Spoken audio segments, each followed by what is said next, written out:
This podcast is made with the support of New Zealand On Air. A warning. Listeners should be aware this episode contains themes of sexual abuse, some explicit and upsetting descriptions of sex, and it also includes discussion of suicide. Please take care. Episode 3. Mum and Lisa. My thoughts were probably along the lines of,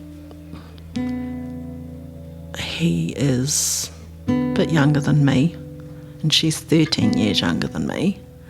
So I don't know what he would see in a 13-year-old girl. I can recall the lip of the pool table digging into my back and it hurting. Everything that our relationship had been built on was we were meant to be together, we were ordained by God, and none of that felt like it fit with this encounter that I was having. And it was quick and it hurt and then it was done and he felt bad. I was looking at my granddaughter thinking, imagine if she were in a sexual relationship and I couldn't get my head around it, that I couldn't imagine it, and yet my own daughter had been in that situation and I didn't know and I didn't realise.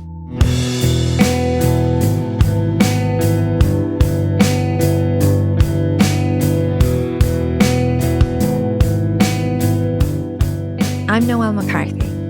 This is Dear Jane, a series about what happened between a young girl and her youth group leader and how the effects of that experience are still reverberating in her life decades on.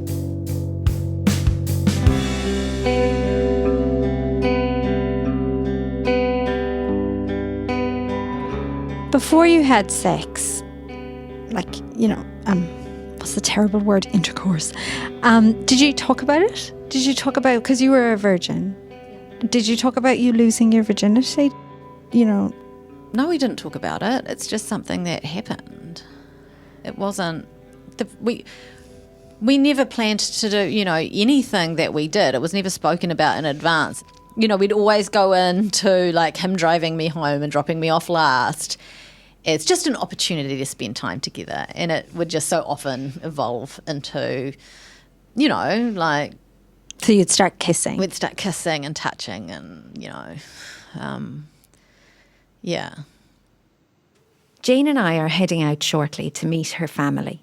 But first, I'm asking her about what happened in secret with her church youth group leader, a man we're calling Dan, when he was 24 and she was 14.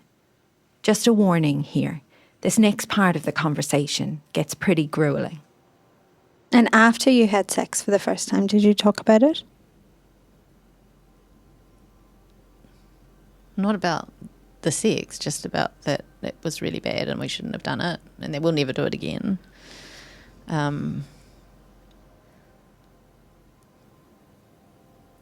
It makes me sad because the way that I've thought about me as a 14-year-old for so many of these years is really different to how I think of me as a 14-year-old now.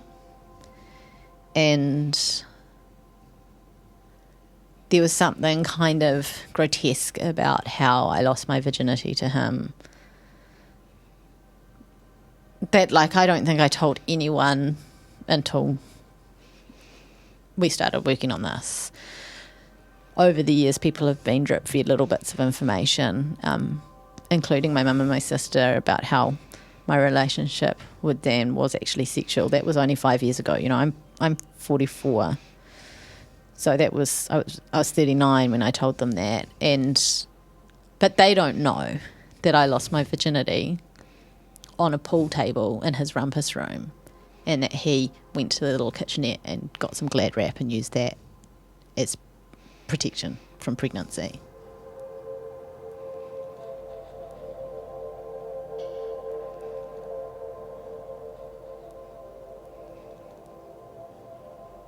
And, I can recall the lip of the pool table digging into my back and it hurting, and everything that our relationship had been built on was we were meant to be together. We were ordained by God. This was an unorthodox way of getting together, but ultimately when I turned 18, we would be able to get married and no one would give it another thought because we were two adults who were in love and we'd go on to have a family and all that sort of thing. And none of that felt like it fit with this encounter that I was having. And it was quick and it hurt and then it was done and he felt bad and I'm consoling him.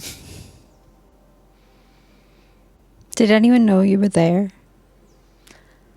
I remember the act in crystal clear detail.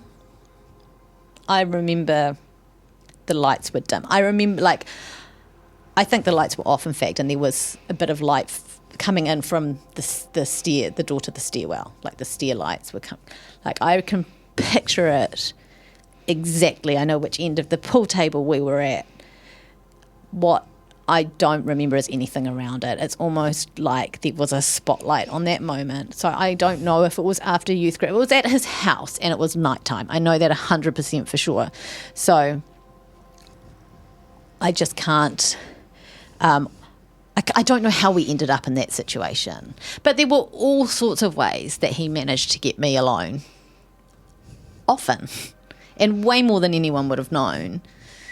That it doesn't surprise me. I'm not like looking back going, God, how did he get me alone? It's like he had me alone heaps of the time. Were you scared about getting pregnant? No. Because of the glad wrap? I just didn't cross my mind. It just didn't cross my mind because as far as I was concerned, I wasn't actually sexually active in the way that people mean when they say they're sexually active. If you had thought about losing your virginity, because I know I was obsessed with it for a while, like how it would be and where it would be, like did you have any expectations already about how it might be? I, at that point of my life, believed that as soon as a man stuck his penis inside a woman's vagina, he ejaculated. That gives you an idea of my understanding of how sex worked. And even though we'd fooled around and he had come he used to call it setting him off. I used to set him off. That was the terminology that he used. Even though we had, he had ejaculated in previous, sexual instances before, it was a surprise to me when the time came to actually have sex that there was more involved than just like sticking the end in and it all been over, So it probably took longer than you were expecting. Yeah, and it hurt. And it hurt. And it was friction. And it hurt. And you don't remember if you told anyone? I didn't tell anyone. I remember that I didn't tell anyone. That's what I remember. I was so ashamed. It was like the ultimate sin. It's the ultimate sin. As a Christian? As a Christian. So much. As a young person, it's like the thing that most people seem to be worried about who are older than you and happily ensconced in a marriage is that you don't have sex before marriage. There's a ton of pressure not to be physical with people. We used to have entire youth group sessions that were dedicated to like what would now be termed in the modern church purity. I don't know what we called it then, just probably fornication, like don't fornicate.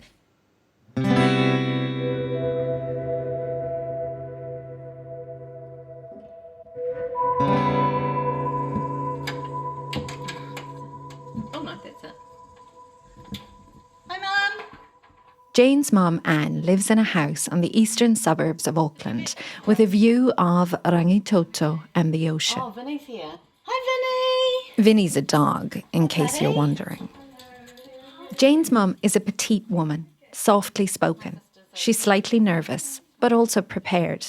The table's set for tea, and the china is pretty, delicately patterned in blue and white. Jane, you want to pass your cup over and I'll put some... Thank you. We sit around the dining table. On the desk across from us is a photograph in a silver frame of a beautiful blonde girl, all big-eyed and mod-bobbed like Twiggy. That's Anne in the early 1960s, around the time she sailed to New Zealand. I was born in the East End of London, and it was tough. It was, it was a pretty rough area. A lady that lived nearby that didn't have any children that went to the church used to come knock on the door. She used to knock on the doors trying to take the children to Sunday school. And I was the only one that would go because I loved anything like that. And I went to that church till I was about 14. Where was that? Right in the East End? It was a place called the Bethnal Green Medical Mission. In Bethnal Green, it was actually a group of doctors, and I loved it. I think it was mostly like the youth group and the outings, and we went to see Roy Rogers and Trigger at Wembley. They had all these outings, and as for kids from the East End that you never went on holidays. I mean, they used to have groups and outings, sports days, and of course, it was great. Anne met Jane's dad in New Zealand. Jane is the youngest of 5 girls. I know that, Jane was saying to me that you're quite a private person and that, being interviewed like this is not something you do lightly. That's right. It's not something you would do easily. So why did you decide to do it? Because I feel maybe I let her down. When I should have been there. So now if I can help her or support her, I'll do it. Over tea and date scones, with 2 fluffy dogs, Vinny and Leroy, walking around the legs of my chair, I ask Anne what she remembers of Jane's relationship with Dan. I don't think I ever saw it as a relationship. Maybe later on, when she was an older teenager, maybe I did, but I don't recall ever looking upon them as a couple, because in my mind she was so young, and Jane was a young sort of 13, 14-year-old, not precocious or, a very young 13, 14-year-old. So it never entered my head that she was actually in a relationship with Dan. And because I viewed him as the leader of the church group that Jane belonged to. Do you remember him being around? Yes, I can remember him being at our house. Jane would bring... I don't remember him being there lots, to be honest. Would he have come around for dinner or...? I'm sure he must have stayed to dinner a couple of times, because on one occasion I remember he must have been for dinner, and I asked Jane if she would go to the dairy and get me some cream, which I needed for dessert. And she came to me afterwards and said, no, I can't go because I'm not allowed to not allowed to go to shops and buy things on Sunday. So... And what did you think about that? Odd. Because you weren't in the church, were you? I mean, you didn't have a tradition about not buying things on Sunday. No, not at all. I mean, the only people I knew didn't buy things on Sunday were Jews. I knew that the Sabbath they didn't, because I was brought up in quite a big Jewish community, and I knew on Sabbath they didn't buy things. But I mean, not a church. Yeah. And quite a sort of, a moderate church, not a, very orthodox church. This story about the cream, about Jane saying she wasn't allowed to go to the shop on the Sabbath, even for her mum, reminds me of what both Jane and her best friend Ange said about Dan taking quite a strict view of what constitutes being a good Christian. It also seems to me an indication of the control he had over her at the time. And when Jane first started going to the youth group, how did you feel about that? I was fine. Lisa had belonged to the church groups, and, she'd grown into a very nice person, a nice human being, so I had no worries about Jane going to youth groups. Lisa is Jane's sister. We're going to talk to her shortly. It must have been a relief in some ways, wasn't it? Well, it was, I suppose, because, you didn't worry about the normal things that maybe you would worry about because you think they're safe. Yeah. You know, they're not sort of roaming the streets with a pack of teenagers. Jane said to me that, you know, neither you nor Lisa knew that it was a sexual relationship. Not at all. I would have gone berserk. What would you have done, do you think? Well, you know, I think had I realised she was so young, I know it's against the law. And I don't know what I would have done. How did you feel when she told you?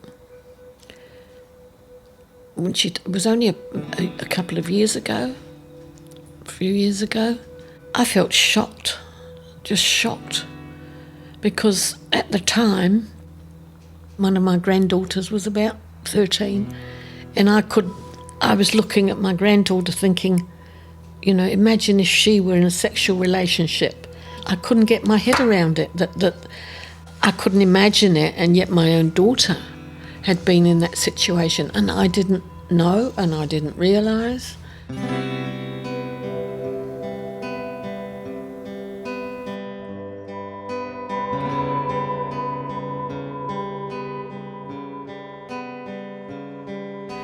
And as I said, Jane wasn't, you know, like some 13-year-olds now. I really, you know, well, Jane wasn't like that. She was a good girl, you know, and she was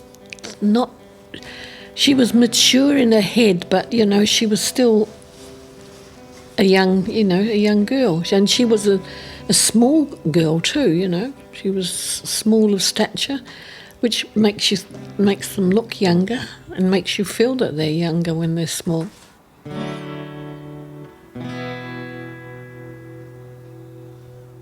Did you ever have any, like when you look back now, do you have any impressions of him? Like anything you remember about him? I remember he had grey hair, I think, even when he was, you know, which made it look worse because he did look older. He had grey hair from at the time. He seemed nice enough. He seemed like a church boy. What's a church boy? Well, clean cut and, you know, says and does the right things to you, you know, is polite. You know, I don't remember ever thinking that he was impolite or rude or, you know, and that makes it worse because I'm trusting him because he's like that. Perhaps if he wasn't like that, I wouldn't have trusted him.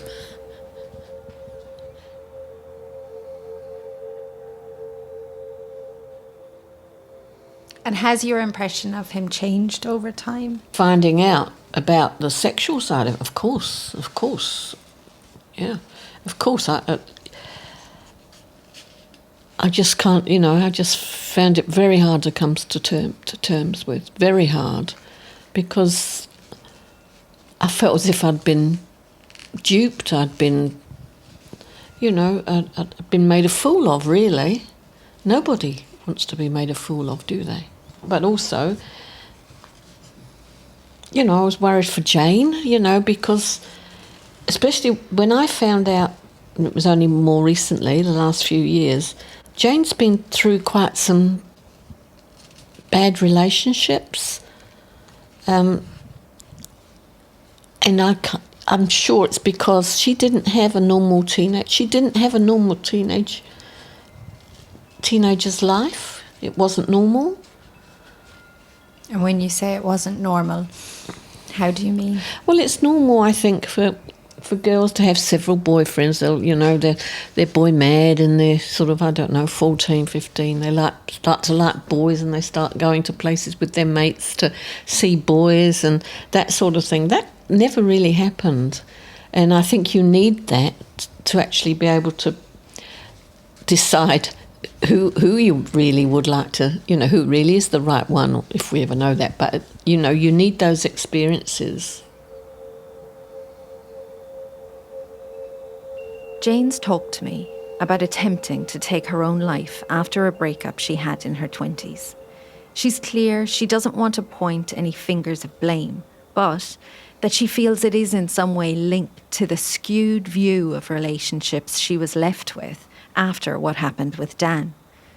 we decided that I'm going to ask her mum about it, and that it might be easier for her mum to speak to me if Jane's not in the room when we do. Do you want to go out for a couple of minutes? You can come back. How about outside? Give you guys room. You get a breath of air. Just give us 5, we'll be back. Or you can come back then. You know, I was asking Jane about how she sees the impacts of that relationship that she had, and she told me about some of the things she's been through, you know, about when she was staying here. It was terrible. That must have been really hard for you. Yeah, that was terrible. Yeah.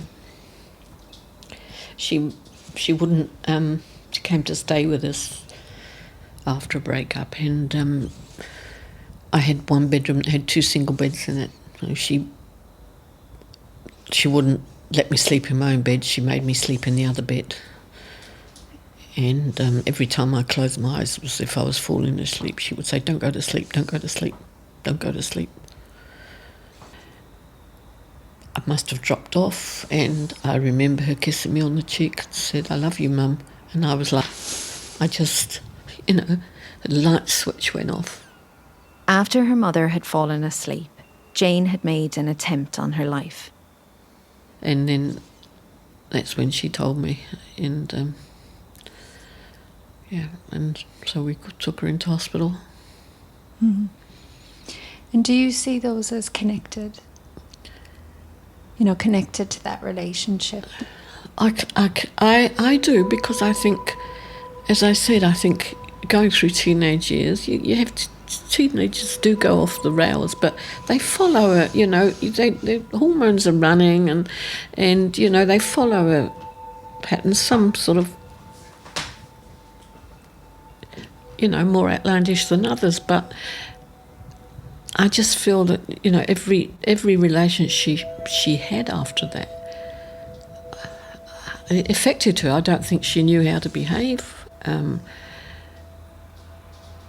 If when you think of what happened, now I know now what happened, how can you have a relationship like that that's gone on for, I don't know how many years, 4 years, with somebody controlling you like that, and then expect, you're starting from scratch, really, aren't you? You're starting as a 13, 14-year-old would start again. And of course, whoever she's seeing at the time past that stage. And so it's hard to get it to work, isn't it? Mm.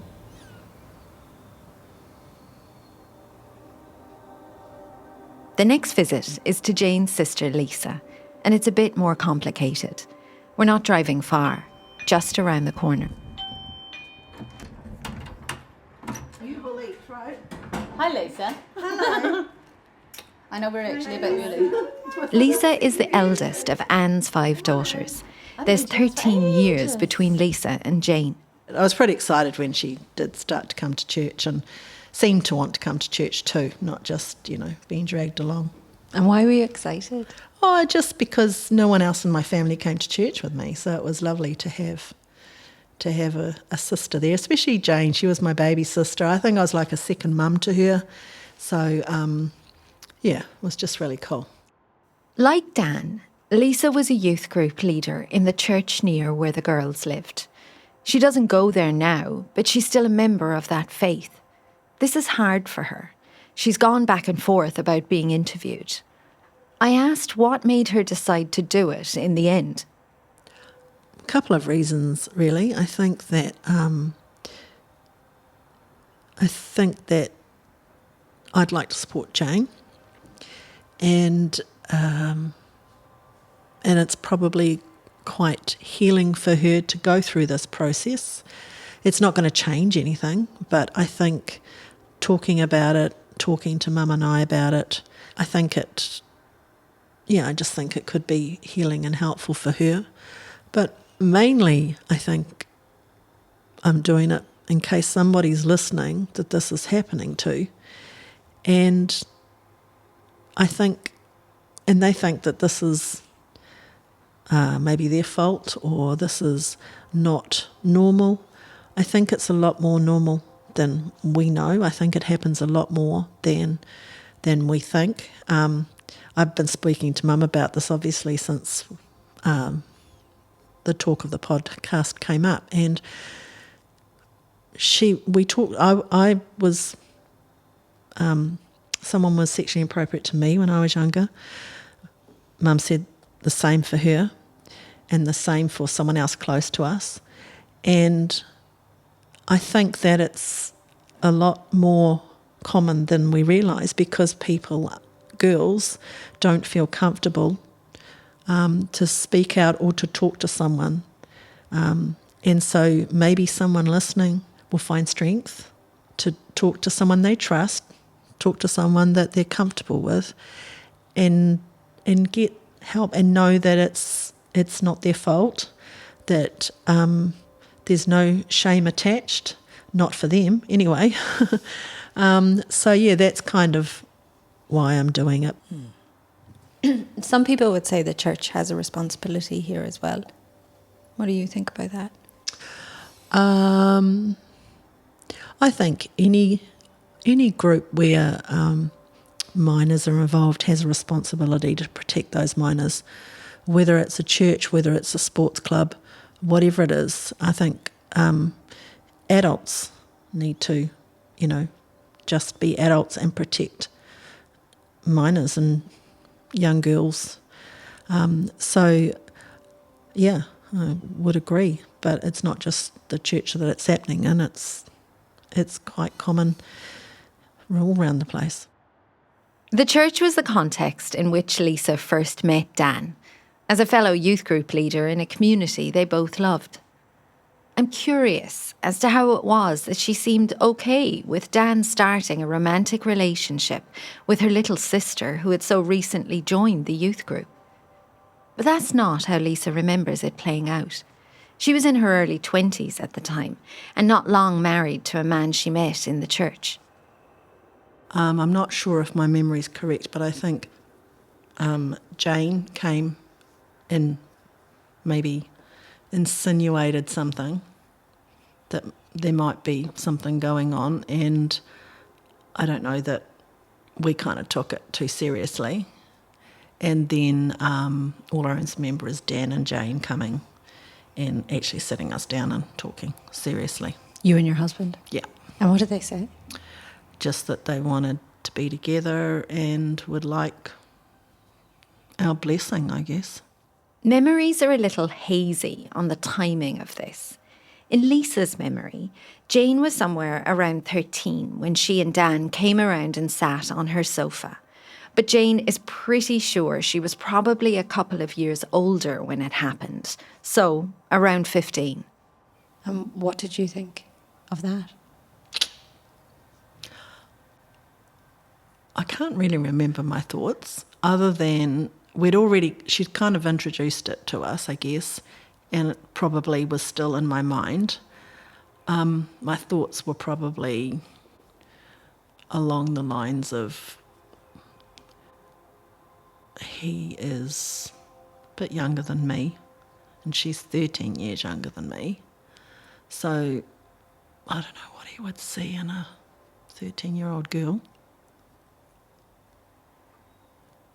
I knew him quite well, and I had no fears on that side. I believed him to be upstanding, high standards, trustworthy, and he was an adult, couldn't really tell him what to do. But Jane, she was the kind of kid that would do it anyway, if you said no or yes. So I don't remember too much around it other than whether we gave, I don't know if it was a blessing as such, but we kind of, said we would try and support them. But they'd also approached Mum as well, and of course Mum had a big chat with me as well, and I remember her asking me what I thought. And I basically said Dan was a good guy and she would be safe with him, in my opinion.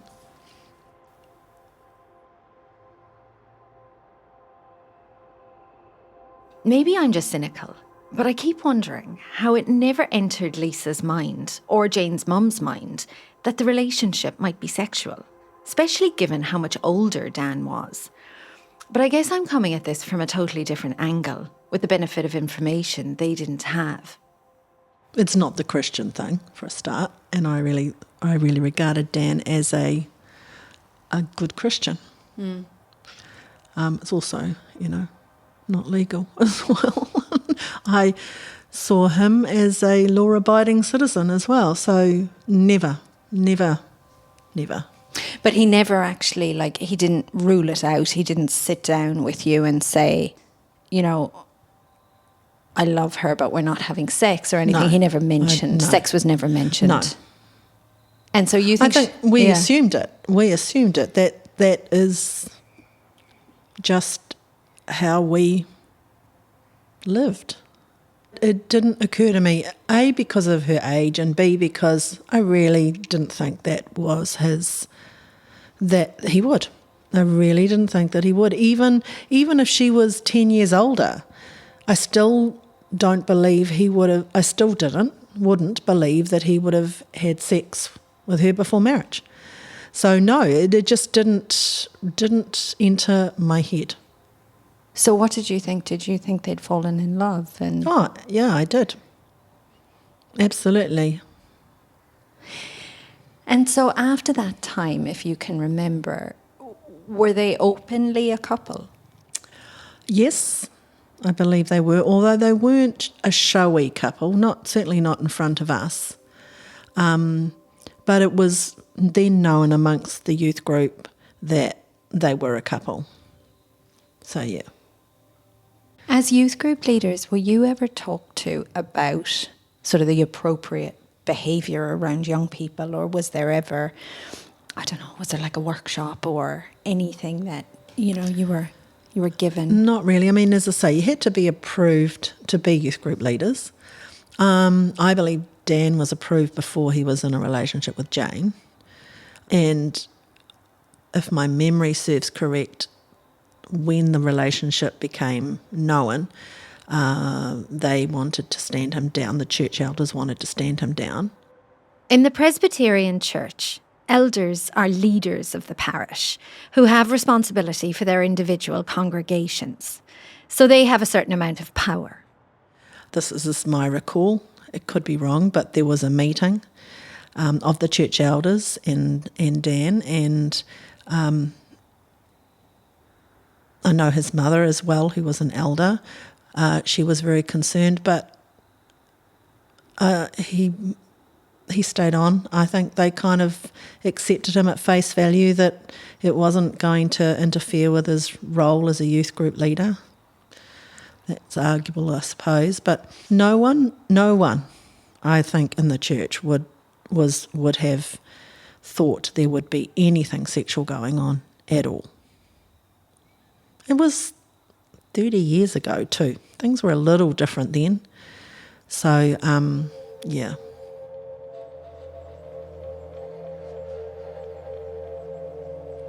I requested records of meetings that might have been held among church elders about the youth group during the period when Jane was seeing Dan.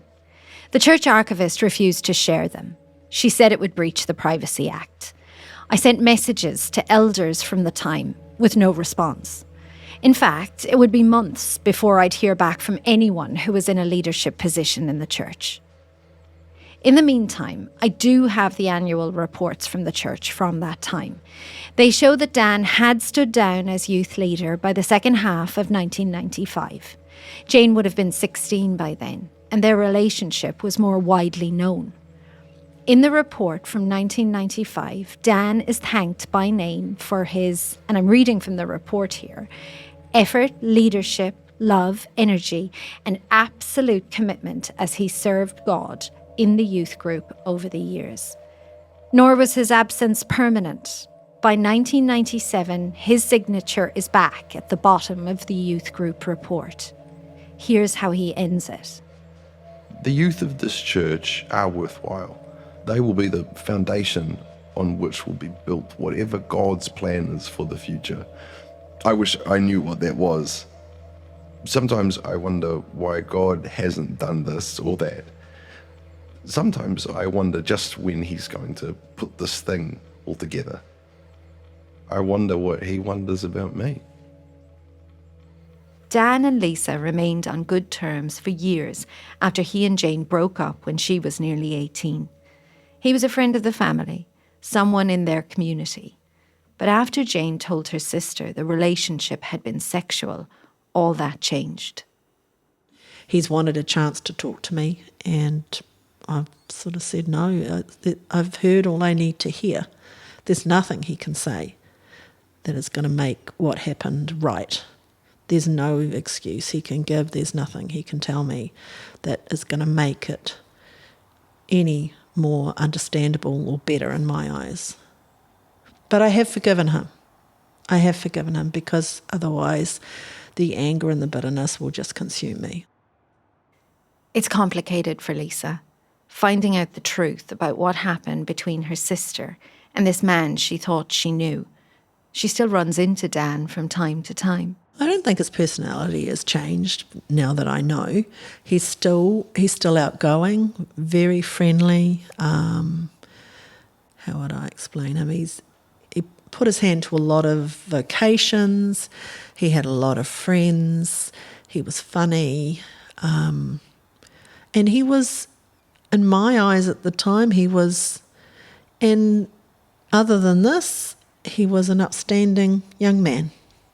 Really, I'd have to say that about him. And he really was. He was very caring. He was very loving. He was, he cared for those youth group kids. He really did. He really put in a lot of time and effort to come alongside them and teach them. And I mean, there were times when he would, go out with, a boy or two and just, have macas and just chat. And he was a good guy. He was a good guy.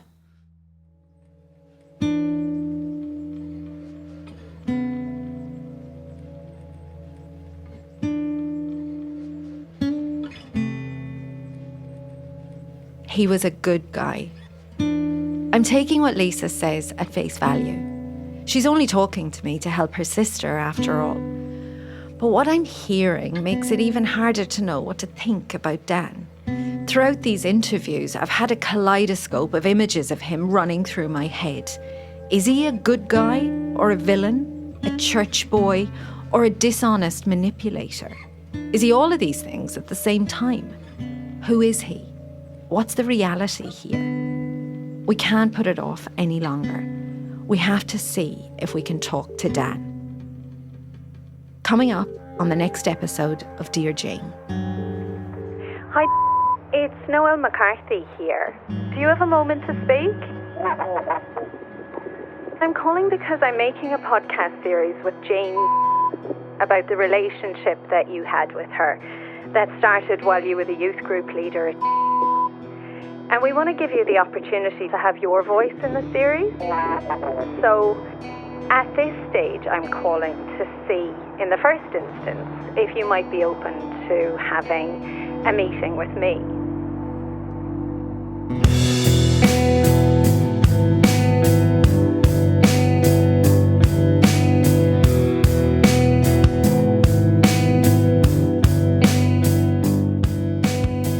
If this series brings up any issues for you, there is help available 24/7 on Helpline.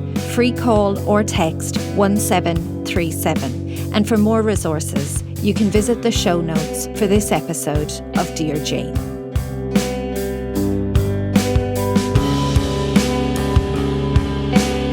Dear Jane is a Spinoff podcast network production, written and produced by me, Noelle McCarthy. Thank you to everyone who spoke to us for this series. Our producer is Madeleine Walker. Our executive producer is Toby Manhire. Story consultants are Alex Casey and John Daniel. Our sound recordist is Te Aihe Butler. Additional studio recording by Samuel Robinson. Our sound design and mix is by Mark Chesterman. Our original theme music is by TAUTOKO Butler. Our graphic designers are Tina Tiller and Archie Banal. Our voice actors are Liv Tennant and Tom Clark. And special thanks to Kirsty Johnston for guidance on trauma-informed reporting. This series was made possible by support from New Zealand On Air.